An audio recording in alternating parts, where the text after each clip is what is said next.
it's gone a bit crazy because I think it's because people didn't want to talk about the subject. They're like, oh, there's nothing to, you know how, like if there's an accident or like a car accident, it's like, oh, nothing to see here, nothing to see here, that kind of thing. And so people don't want to talk about something that, yeah, that's kind of, especially it's when it's about their behavior. So, you know, some people are like, oh no, sure, they'll just figure it out. It's grand, you know, because we don't want to offend anybody. That is the thing.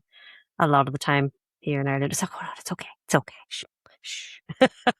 It's like, hopefully they'll come to the conclusion. Yes, yeah, and sometimes you know people just need it when actually they get so relieved when it's almost written in black and white, even though for Irish people taking control of something is quite hard sometimes, like because none of us really own the music, as in you know it's not my music or you know somebody else, other fiddle players or other Irish musicians' music. It's we're just kind of like gardeners of it. We're just minding it for the next generation.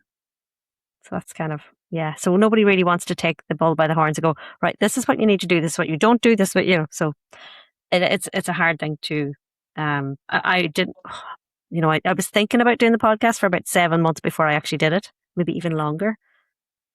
Yeah, because I was like, oh, I'm gonna get my head chopped off now if I put my head above the parapet. No, no, no. So I talked myself out of it for quite a while. And now I love it. And Yeah. I think it's making the term session etiquette a lot more like people aren't as afraid of the even mentioning the word. It was real like don't be mentioning it.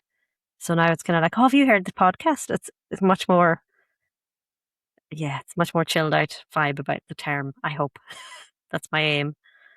Yeah, which is again so important to it's like that fine line of like obviously you want to welcome people into it, but Yeah. then there's also like these unspoken things that they have to know or should know, and then it's like, well, how do you go about it if like you don't really break that like Yeah. stigma that it's this big scary cloud of like, Yes. oh, if you do something wrong, like you're done, you're never gonna do it again.